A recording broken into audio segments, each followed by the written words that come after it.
এই ঘন জঙ্গলের মাঝখানে আজও লুকিয়ে আছে দ্বিতীয় বিশ্বযুদ্ধের বাস্তব ইতিহাস।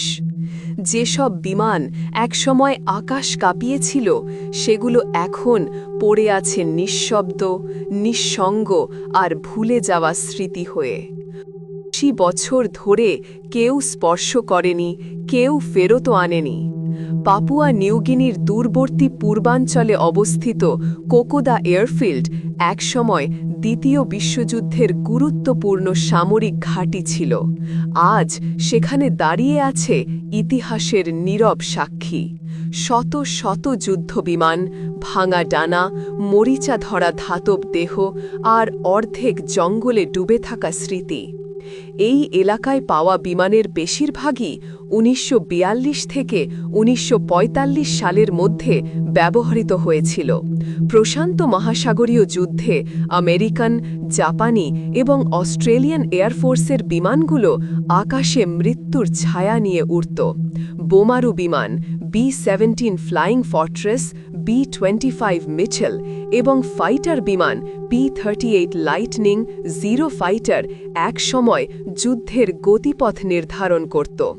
কিন্তু যুদ্ধ শেষ হলে অনেক বিমান জ্বালানি ফুরিয়ে, সংঘর্ষে ক্ষতিগ্রস্ত হয়ে বা জরুরি অবতরণ করতে গিয়ে এই জঙ্গলের গভীরে হারিয়ে যায়।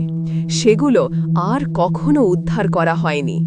৮০ বছরের বেশি সময় ধরে ঘন ক্রান্তীয় বন, কাদা, লতাগুল্ম আর আর্দ্র আবহাওয়া বিমানের দেহকে ধীরে ধীরে গ্রাস করেছে।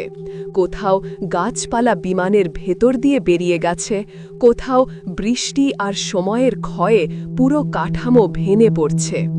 আজও আপনি যদি কোকোদা ট্র্যাকের কাছে যান, দেখবেন পুরনো এয়ারফিল্ডের কিছু অংশ এখন গ্রামে পরিণত হয়েছে।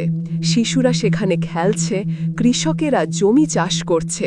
কিন্তু একটু এগোলেই শুরু হবে এমন একটি জঙ্গল যেখানে প্রতিটি ধাপ আপনাকে নিয়ে যাবে যুদ্ধের অতীত স্মৃতির ভেতর। এলাকাটি অত্যন্ত দুর্গম, ঘন বন, আর্দ্র বাতাস, কাদা আর সীমাহীন নীরবতা এমন অনুভূতি দেয় যেন সময় এখানেই থমকে গেছে। আপনি যখন একটি মরিচা ধরা বিমানের কাছে দাঁড়ান, মনে হয় যেন সেই বিমানের পাইলট আজও ফিরে আসেনি, বরং তার শেষ নিঃশ্বাস এই বনের পাতায় লুকিয়ে আছে। এই পরিত্যক্ত বিমানগুলো শুধু ধাতব কাঠামো নয়, এগুলো হলো হাজারো সৈনিকের শেষ যুদ্ধ, শেষ সংগ্রাম এবং হারিয়ে যাওয়া গল্পের নীরব সাক্ষ্য। যুদ্ধ কতটা নির্মম হতে পারে, মানুষের জীবন কিভাবে মুহূর্তেই থেমে যেতে পারে, এই জঙ্গল আজও সেই সত্য চোখের সামনে তুলে ধরে।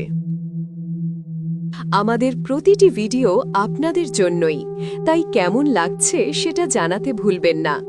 আপনার একটি লাইক, একটি কমেন্ট আর একটি শেয়ার আমাদের জন্য অমূল্য ভালোবাসার সমান। আজকে দেখি তো কে হয় সর্বোচ্চ স্টার সেন্ডার।